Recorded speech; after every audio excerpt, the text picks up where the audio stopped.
Mayong hapon din ha sa BJMP Gihulngan. Daghang salamat nga kita sama sa gihapon nagkita karon. Dako nga akong pasalamat. Nagpasalamat usab ako sa atong Ginoo nga kita gihatagan og higayon nga makatipon-tipon nga makatuon sa iyang pulong. Nagpasalamat usab ako sa atong warden nga iyatang gitugutan. Nagapasalamat ako sa tanan nga mitabang karon. Nagahangyo ako nga kamo magbinutan dinha. Kining atong video, kining YouTube video, dili lang kamo dinha ang naminaw sa Gihulngan. Kundili na ako'y mga relatives, mga paryente dito sa Europe, sa Switzerland, mga relatives na ako dinhi sa Canada, mga kailan ako mga pastor dinha sa Tayasan, sa Himalalod, o sa pipila ka adlaw ang atong video, ang atong teaching i-appeal na sa radio station nga na ako'y pastor nga amigo dinha sa Tayasan nga iyang i-broadcast usab ang atong Bible study. Magsugod sila sa Juan nga atong gitudluan. So dili lang kamo ang naminaw niini, kundili daghan usab nga naminaw.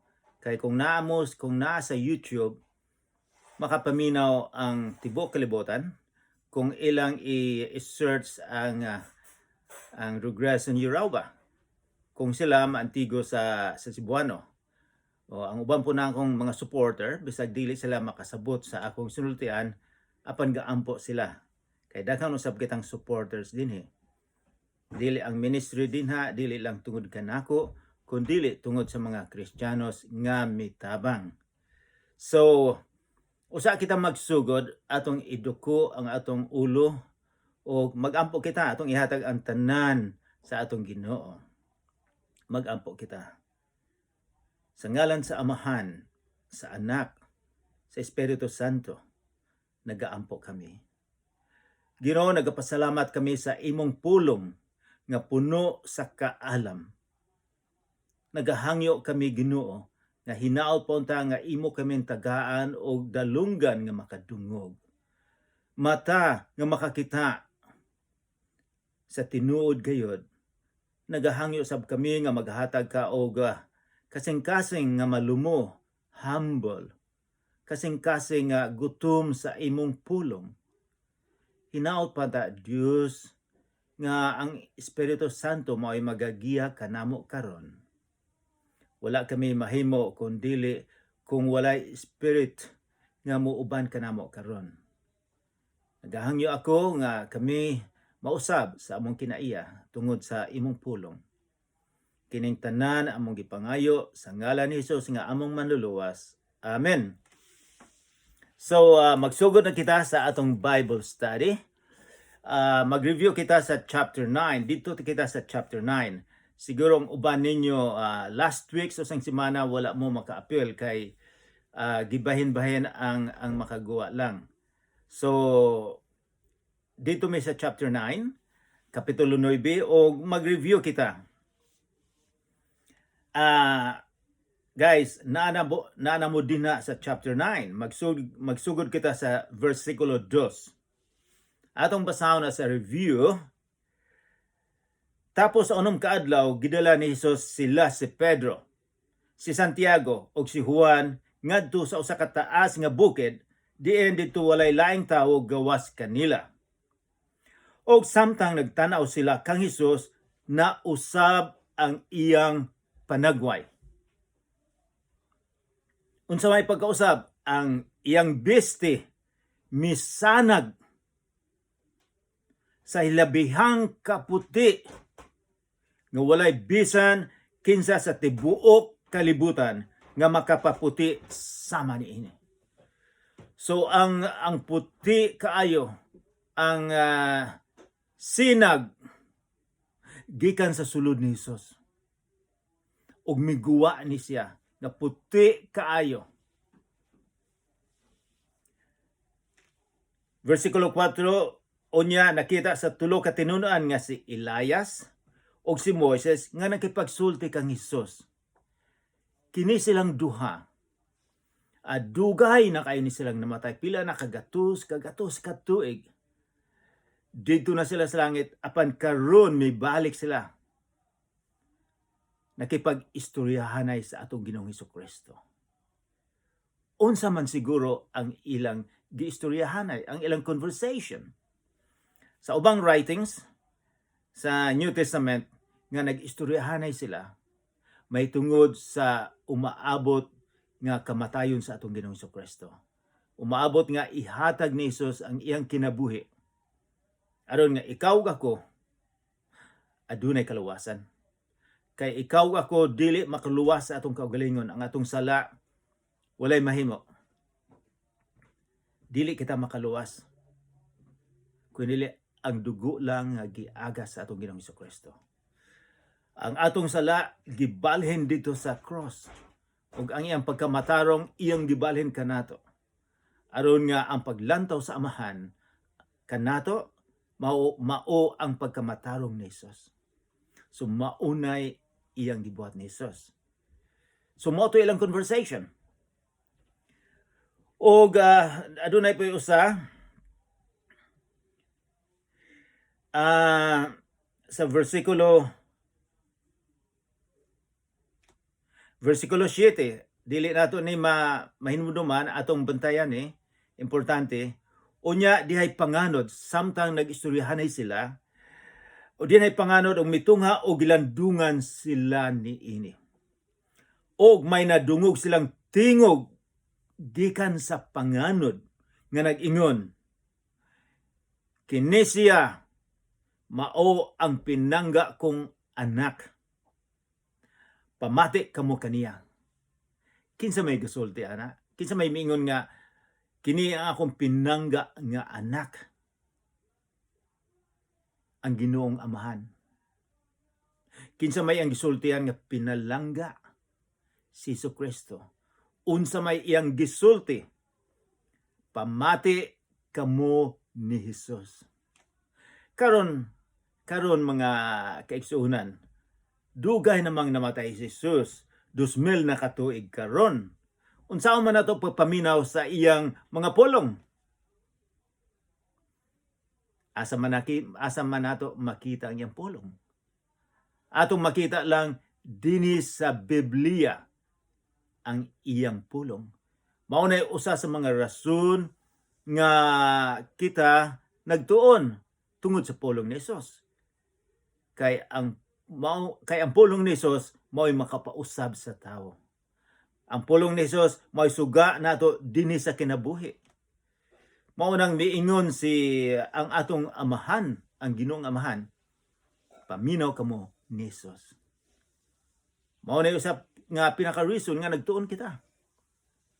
Kina maminaw ka ug ako sa pulong ni Jesus. Wala mingon ang amahan nga paminaw kamo, nga magpamiyembro kamo sa usa ka relihiyon. Wala siya mingon. Mingon siya paminaw kamo ni Jesus. Si Jesus lang ang atong paminawon. Okay. Good. And then magsugod na kita sa versikulo 14. So, saan namalik na sila ngadto sa ubang mga tinunaan. So, gikan sa bukid, nagpaubos na sila. Mibalik sila sa mga tinunaan nga naghulat kanila. Nakita nila dito ang usa ka dakong panon sa mga tawo. Dihay pipila ka mga magtutudlo sa balaod nga nakipaglantugi sa mga tinunaan. Kinsa maning mga magtutudlo sa balaod? Kini sila ang niingon nga mga professors ni sila. Mura ni sila mga professor sa Silliman University, mga think tank, mga magaling. Sila ang nagtudlo sa sa ilang relihiyon. Master nila ang Old Testament, ang karaan nga tugon. O kiniusab sila mga tawhana nga wala mutuon ni Jesus. Kay sa ilang paglantaw nga ang Misaya, nahibalo sila nga ihatag sa Ginoo, ipadala sa Ginoo ang Misaya, ang manluluwas. Nahibalo sila ni ini. Apan wala nila nakita nga ang manluluwas gikan sa Nazareth. Ang ilang paglantaw nga ang manluluwas usa ka general. Usa ka general kay niining panahon na silang tanan nakuha sa mga Romano. Sa diadtong panahon na pila ka gatus ka tuig ang Romano, sila ang powerful, sila ang bantugan didto. Nakuha nilang Europe, nakuha nilang Middle East, nakuha nilang Africa, nakuha nilang tanan. Ang mga Hudiyo, mga kadugo ni Jesus, nahimo silang servant, nahimo silang sulugoon, nahimo silang ulipon. So mao na nga ang mga relihiyoso, ang ilang paglantaw nga ipadala sa Ginoo mao sa ka general, sikat. Wala sila maglantaw ni Jesus, kay taga-baryo man lang si Jesus. Wala si Jesus nagtuon sa ilang sikat nga university. Dili siya apil sa mga haring ganges. Taga-baryo lang siya. Wanong wala sila mutuo nga si Jesus. Munang ilag yung arguhon ang mga tao. Sila ang responsable nga gipatay si Jesus. So mao to itong nahibawan. Mao to itong nahibawan may tungod ni ining mga magtutudlo sa balaod. Sa pagkakita gayud sa mga tao kang Hesus, natingala sila pag-ayo og midagan sila og mihimamat kaniya. Unsa may buhaton ninyo kung naay mosulod din na sa BJMP nga mga sikat nga artista, mga maayong mo basketball, di ba gusto mong mahimamat, gusto ninyong maglaman o gusto ninyong makita? Mausab kini ang mga tao sa panahon ni Jesucristo. Kay nahibalo sila unsay gahom sa atong Ginoong Jesucristo. Nadungog na nila. Unya, gipangutana ni Jesus ang iyang mga tinunan. Unsa man ang inyong gipakiglantugian kanila? So, kanila nakipaglantugi sila sa magtutudlo sa balaod. Ang usa ka tawo diha sa panon mitubag. Magtutudlo, aniya gidala ko kanimo ang akong anak nga lalaki. Dili siya makasulti kay gayawaan man siya. Oh, na problema di ay, nagpatabang gining tawo sa maiyang mga disipulo kung kaya ba nila. O nakipag-argue ang mga sa balaod, mga sikat sa balaod, mga teacher sa balaod. Nganong wala ninyo na nahimo kung kamo mga sumusunod ni Jesus, wala ninyo na nahimo. So, unsa may problema, kining tawhana nga ang iyang anak nga giyawaan. Dugan ang giyawaan, walay mahimo iyang mga disipulo. Gusto gyud unta sa amahan nga maayo ni siya. Kay imagine, huna-hunaan ninyo nga kung ikaw ang amahan, nag-antos kaayo ang imong anak. Gusto gini mo nga maayo. Og dinhi usa ka pulong nga atong mahibawan nga usa ka bata giyawaan. Diri sa amo sa Canada, kadaghanan sa mga tao dili mutuo og yawa. Kay wala kuno na sa science. Apan sa atoa, basen o uban siguro ninyo mutuo nga adunay yawa sa kalasangan, sa kabatuan, sa kasagingan, sa dagkong mga kahoy. Mituo siguro kita nga adunay mga masama nga mga tao nga dili maayo. Og apan ang Biblia miingon nga naa gyud yawa, naay mutintal kanato. Dili ba si Jesus gitintal sa yawa? Apan kabalo kita atong tun-an kinsa may powerful, kinsa may mas naay kusog itong yawa o kini si Jesus. Versikulo 19, versikulo 18, miingon gi-describe sa amahan kung unsa may sitwasyon sa iyang anak. Miingon siya, kung atakihon na gani siya sa yawa, ilamba siya sa yuta. Unya mubula ang iyang baba. mukagot ang iyang ngipon ug mugahi siya. Gihangyo ko ang imong mga tinun-an sa paghingilin sa yawa, apan wala sila makahimo. So mautoy ilang argument.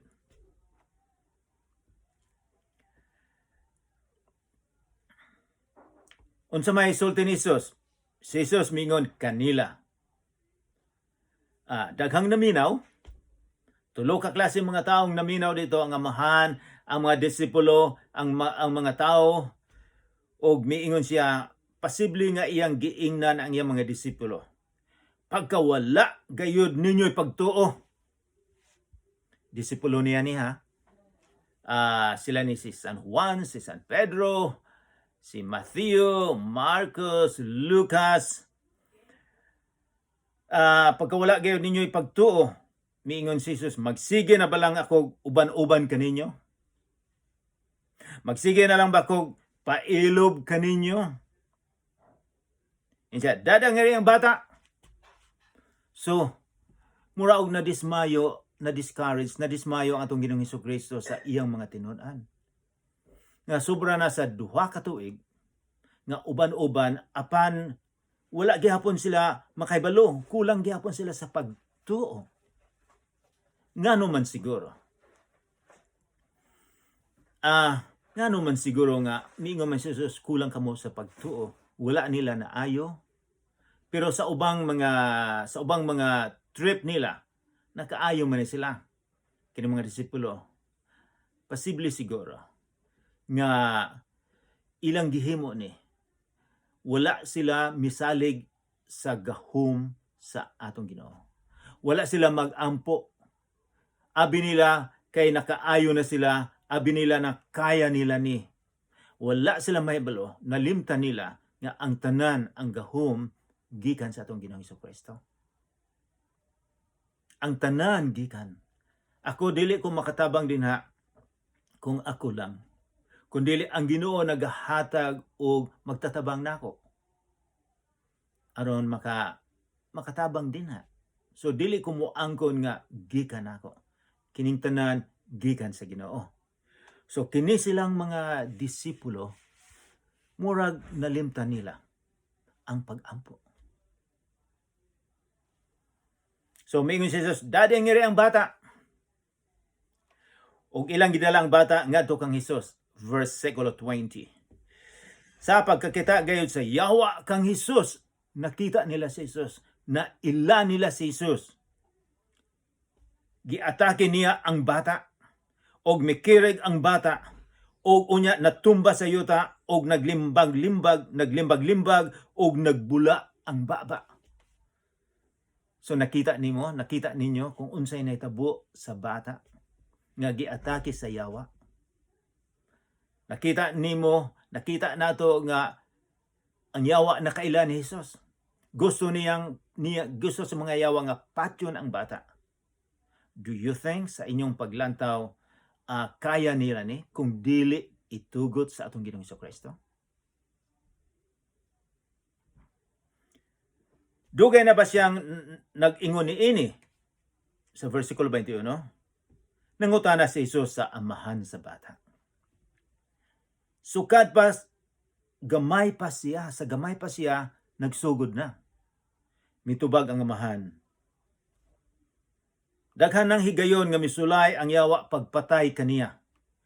Pinaagi sa pag-itsa kaniya ngadto sa kalayo ug sa tubig. Busa miingon ang amahan, kaluy ug tabangi in town kami kung mahimo mo. Sumin siya kung mahimo mo. So sa may paglantaw niya ni Jesus. Miingon siya kung mahimo. Nagduda paghihapon siya og gamay sa atong Ginoong Hesukristo. Versikulo 23. Nganong mingon ka man kung makahimo? Nangutana siya sa amahan. Nganong nangutana mga kung mahimo? Mingon siya, ang tanan mahimo sa tao nga may pagtuo. Kung aduna kay pagtuo, pagsalig mahimo. Pero unsa man sa imong pagsalig sa imong kaugalingon o sa pagsalig nimo sa Ginoo, nga ang tanan gikan sa Ginoo. So dako ng diferensya. Og diha sa versikulo 24, ang amahan sa bata miingon nga naghilak, "Duna ko'y pagtuo apan dili pa kini igo. Tabangi in taon ako." So nagpatabang siya, mituo siya nga aduna siya pagtuo pagsalig apan gamay lang kaayo. Mao nang mihangyo siya nga tabangi ako sa akong pagtuo. Unsa may mapupo nato ni mga prinsipyo sa gitulo ni Hesus. Nga bisan nga kita magkinahanglan og tabang gyud sa atong pagtuo pagsalig ni Hesus. Dili kita makaingon nga kumpleto na ako, kundili ang tanang pagtuo pagsalig gihatag sa atong Ginoong Jesucristo. Mangayo kita.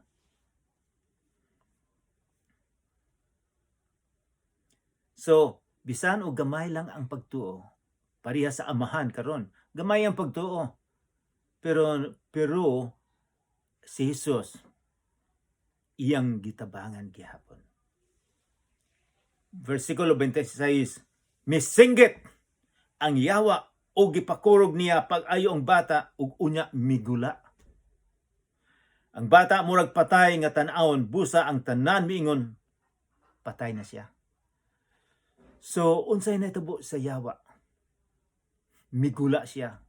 Sa nakita niya si Jesus, gusto unta niyang patyon ang bata. Apan kinsa may mas makagagahom sa atong nakita dire. Wala niya napatay ang bata, kundi midalagan miguwa ang yawa. Kinsa may makagagahom? Ang atong Ginoong Jesucristo. Sa inyong paglantaw, kung naay mga tao miingon nga si Jesus dili Ginoo, unsa may inyong isulti? Mutuo ba mo nga si Jesus dili Ginoo? Nabay tao dinha sa gihulngan nga mahadlok ang yawa? Wala. 27, apan gigunita ni Jesus ang kamot sa bata o gipabangon niya. Og mitindog ang bata, naayos ang bata. So motoy usa ka istorya. Lain na pong istorya ni sa versikulo 28. Sa dihang nakasulod na si Jesus sa balay. So humana tong nahitabo dito og milakaw na sila, paingon sila sa balay. Wala ta kay balog kinsa ning balay, apan naay uban nga magsusulat sa Bible nga miingon sila nga posible bahay ni San Pedro. Sa diyang nakasulod na sila sa balay, gipangutana siya sa iyang mga tinunan. Sa dihang wala nay lain nga nakadungog, nganong wala man kami makapagula sa yawa? Nangutana sila. Ngano man? So maayo kayong pangutana. Ngano man nga wala sila makapagula sa yawa? Agig tubag ni Jesus, miingon sila, walay lain nga makapagula ni ining matanga sa espiritu, gawas lamang sa pag-ampo. Atong nahibawan di ay nga ang mga disipulo misalig sila sa ilang kaugalingon. Wala sila misalig sa Ginoo. Wala sila nag-ampo. Dili usab nato mamahay ang mga disipulo, kay usay-usab nay atong himuon nga dili nato ikonsulta, dili kita mag-ampo sa Ginoo. Sa atong paglantaw lang nga kaya nato ni. So dili kita mag-ampo og unsa man. Unsa may prinsipyo nga atong makuha ani mapupo ni ini? Nga ang tanan, bisag unsay sitwasyon nato, hainta nakatago, unsay nahitabo sa atong kinabuhi, ang pag-ampo importante kayo sa atong kinabuhi. Dili ako makaingon nga 100% ako sa pagampo. I am still working. I am still trying my best. Akong gihapon gihuna-huna gyud nga ako sige kong mag-ampo sa akong kinabuhi.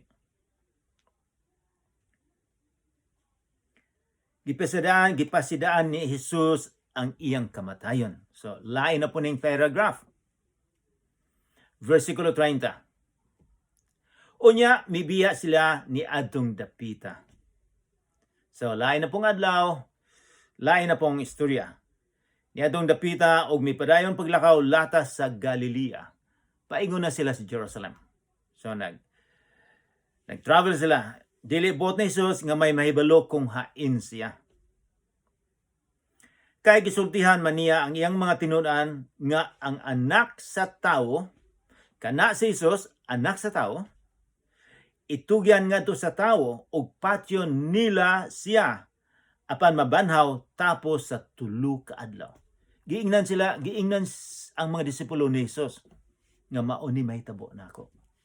Nga patyon nila ko magsakripisyo ako, ila kong panamas-tamasan, luparan, karatihon, magpasan og dako kayong krus pagkatapos ilansa magpakamatay. Mingon siya apan sa 3 ka adlaw mabanhaw ako. So dako kay ning topic nga giingon ni Jesus, importante kaayo ang giingon ni Jesus sa kanila. 32. Wala sila makasabot kung unsay kahulugan sa gisulti ni Jesus. Siyang giingon kanila apan nahadok silang mangutana ni Jesus. Ambot nganong mahadlok sila. Nga importante man kaayo ang gisulti ni Jesus. Nga imagine huna-huna nga miuban sila, ilang gibiyaan ang ilang pamilya, ilang gibiyaan ang ilang mga trabaho. Aron musunod ni Jesus. O karon moingon si Jesus nga ako mamatay. Unsa man ning klaseng leader nga ilang gisunod nga mamatay man lang di ay. Apan wala sila makasabot. Kay nahadok silang mangutana. Versikulo 33. So naglakaw na sila. Giingan ni Jesus, unsa man siguro mahitabo sunod. Versikulo 33. Miabot sila sa Capernaum. Miabot na sila sa kalugar, Capernaum. O sa nakasulod na sila sa balay, gipungutana ni Jesus ang iyang mga tinunan. Dinay usa ka balay. Wala gisulti kung kinsay tag-iya sa balay. Apan posibleng kaila nila ni. Unsa may si Jesus ang iyang mga tinunan, gipangutana. Miingon si Jesus, unsa may inyong gilalisan dito sa dalan? So samtang di ay si Jesus nag-una sa paglakaw. Ang iyang mga disipulo gasunod. Nadungog ni Jesus og nahibalo siya kung unsa ang ilang gilalisanay. Unsa ang ilang gilalisan dito sa dalan. Kabalo si Jesus og unsa pero iya gyapon gipangutana sila. Kay kini mga disipulo naglalis. Wala sila maglalis, ang ilang hunaw na lain. Abi natog maglalis sila nga mamatay na ang atong Ginoo. Mamatay na ang atong leader, ang atong teacher. Lain ang ilang gilalisan. Unsa man siguro ang gilalisan sa mga disipulo nato nila ni San Pedro, San Juan, San Bartolomeo, guban pa. Ingon si Jesus, unsa may inyong gilalisan dito sa dalan. Apan, versikulo 34, apan wala sila mutubag. Kay naglalis man sila, unsa may gilalisan nila, kung kinsay labing dako kanila. Kinsa may labing sikat nila mo ilang gilalisan. Una-una atong mga disipulo, sa atong paglantaw nila santos, perfect, walay sala, mo'y paglantaw sa mga tao. Apan sila din naglalis kung kinsay sikat nila. Kinsay labing dako nila, kinsay pinakamaayo nila. Unsa may nasulod silang huna-una nga ang gisulti ni Jesus nga siya magpakamatay, patyon si Jesus dito. Pero ang ilang gilalisan, unsa man, kung kinsay sikat nila, kung kinsa may mong assistant, kung kinsa may mong vice presidente dito sa langit, unsa man ang klaseng mga tao. Apan, ako usab moingon nga sa akong pagkaedad karon, aduna usay mga butang sa akong kasing-kasing bisag sa inyo usab nga ako sige kong magdula og tennis. O usay na sa akong nauna nga mas maayo ko sa uban. Apan dili man ko mas maayo sa uban. Apan nagi mosulod sa akong nauna pod. So dili po ko makamahay nila kay ikaw ako usab. Aduna may mga panahon nga sa atong paglantaw sa atong kaugalingon, kita ang sikat, kita ang number 1.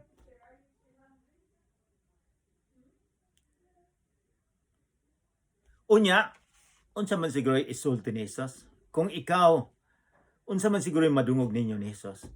Kinsa man to'y sikat, kinsa man to'y mahimong leader? Niingon siya. Unya, milingkod si Jesus, o iyang gipaduol ang napulog duha ka tinunan. So, ingon. Noong panahon ang teacher maglingkod. Ang mga estudyante mutindog sila, mag-alirong sa teacher. So, mauna din ito makita nga si Jesus milingkod. So, milingkod siya kay iyang tudluan ang iyang mga disipulo. Kini importante kayo ni sa imuag sa ako. Gusto mo ba kamo mahimong leader? Ako, gusto ba akong mahimong leader? Kadaghanan ka nato, gustong mahimong leader. Pero unsa may kinaiya, unsa may mga prinsipyo sa usa ka tawo nga lantaw nato nga siya mahimong leader.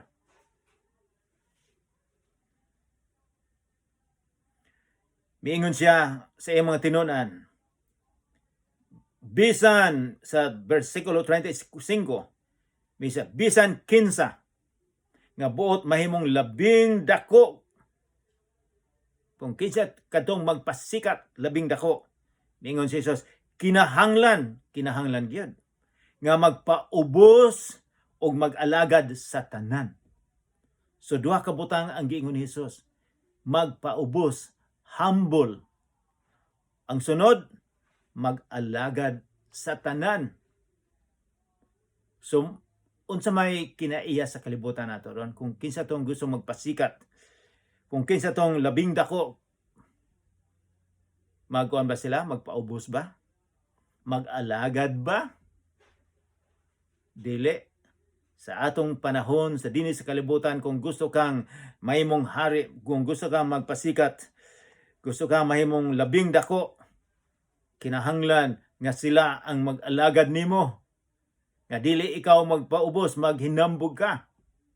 Apan ang gingharian sa Ginoo, mingon siya, kung gusto kang maging labing dako, unsa himuon?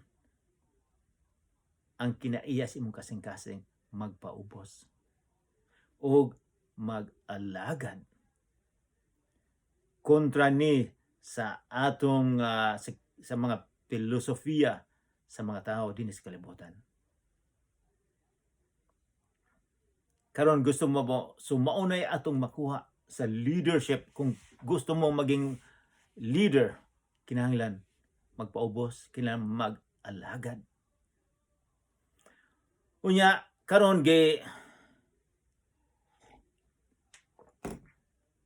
para masabtan gyud sa mga disipulo, mikuha siya bata. Para masabtan nila, so imagery. So adunay example ang atong Ginoong Kristo. Gikuha niyang bata. Sa kabata o gipatindog sa ilang atubangan. Giagbayan niya ang bata ug miingon siya kanila. So, kining bata sa atong interpretasyon para masabtan nato, ang fundamentals, ang pinakaimportante sa interpretasyon sa Bible, mao ang konteksto. Unsa may giistoryahan? Nag-istorya ba si Jesus og bata? Or nag-istorya siya og leadership, mayong pangulo? Nagsulti siya mahitungod sa kung kinsa tong gustong mahimong leader. Wala siya maging og bata. Apan gihatag niya ning example. Tan-aw na to. Mingon siya, trying to isiti, ang mudawat sa usa ka bata nga sama niini tungod kanako. Atong tun-an ni sa unang panahon, ang bata, walay gahom ang bata. Dili pansinon sa mga matatanda. Wala siya right, walay katungod ang bata. Ang bata murag baliwala lang. So, mao ni atong bantayan pag-interpretasyon. Dili gyud ni bata. Kini mga tawhana nga pobre nga walay lugar sa katilingban. Nga ang mga tao dili pansinon nila kay pobre lang, walay edukasyon. Miingon siya, kung dawaton ninyo kanang mga tao nga pobre lang, walay kaalam, dili sikat sa katilingban, unsay miingon niya, unsay sulti niya? Mudawat usab kanako, gidawat nila si Jesus. Og ang mudawat kanako, wala mudawat kanako lamang, kundili kaniya usab nga nagsugo kanako. So kung kita atong gitabangan katong mga kabus kaayo sa katilingban, sinalikway sa katilingban, miingon siya, kini siya gidawat usab mura og kung imong gidawat ng mga taong gisalikway sa katilingban, inyo usab mga gidawat si Jesus.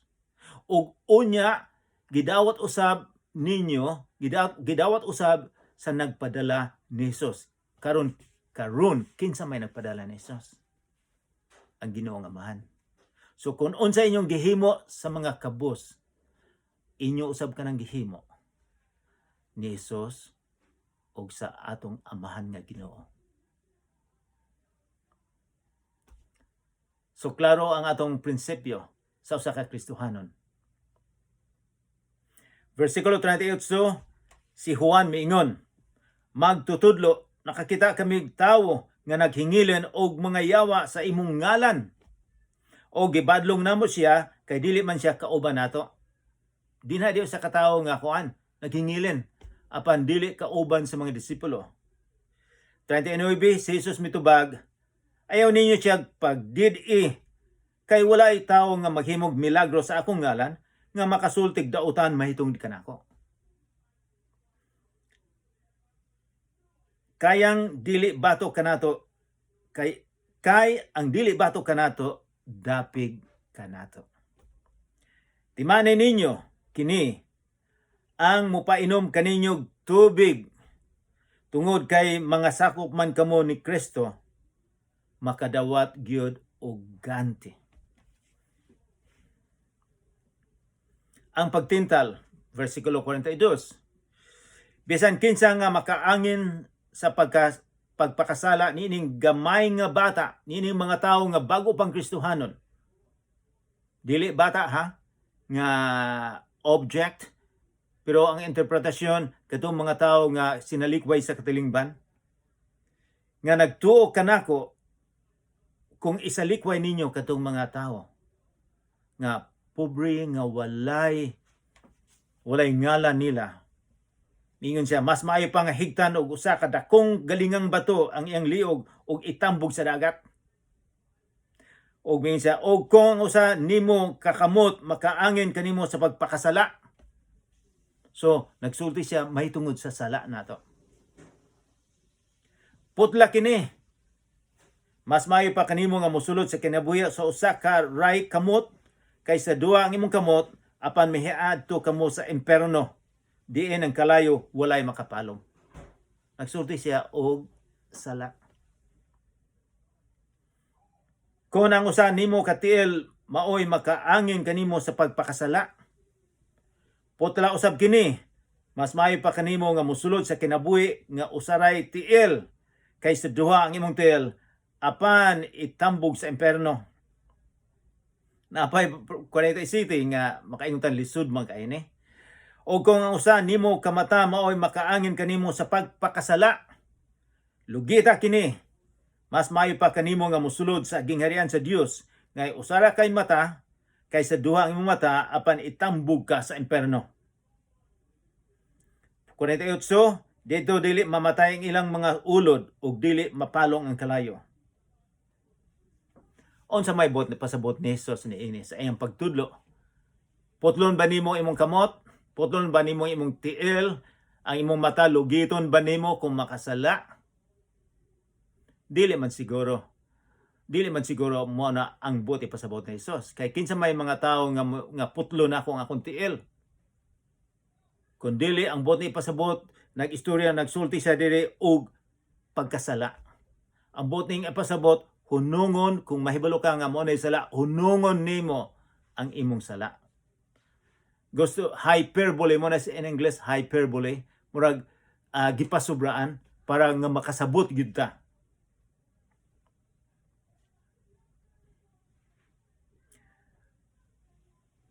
Dini sa 50, ang asin maayo. Apan kung kini kawad-an sa iyang kaparat, unsaon pa man ninyo pagpabalik sa lami niini. So unsa may gisulti ni Jesus dito? Miin siya nga kita mga asin kita sa kalibutan. Kita ang maghatag og kalipay sa mga tao. Kita ang mahimong example sa mga tao. Mura ni siya kita ang aroma kung sa pabango pa na kita ang nakapahumot sa kalibutan. Kung sa pagkaon pa na ang asin makapasarap, makapalami sa kalibutan, ikaw ug ako, mao na itong trabaho. Mao na giingon ni Jesus. So, unsa man yung paglantaw sa atong Ginoong Hesukristo? Atong nahibawan karon nga ang tanan atong isalig sa pag-ampo. Dili kita moingon nga tungod nako kaya nako ni ako nang gihimo. Kun dili tungod sa tabang sa Ginoo. Ang atong sala usab, nahibalo ang atong Ginoo, nahibalo ka, nahibalo ako nga kita makasala. Apan ang giingon ni Jesus nga undangon ang sala. Ang gisulti usab nga atong mahibawan karon nga kadtong mga tawo nga walay ngalan nila, kinahanglan di ang atong paglantaw dili ubos sila. Kay mingon si Jesus, kung gusto kang nga mahimong leader, gusto kang mahimong sikat, magpaubos o atong alagaran sila. So mag-ampo kita. Among Ginoong Hesukristo, daghang salamat sa imong pulong. Daghang salamat sa mga prinsipyo nga imong gihatag kanamo. Ginoo, wala kami mahimo kung ikaw dili mosulod sa among kasing-kasing. Ginoo, ikaw lang maka-epekto sa among kasing-kasing. Makausub sa among kasing-kasing. Ginoo, daghang salamat sa tanan. Sa ngalan ni Jesus nga among manluluwas. Amen.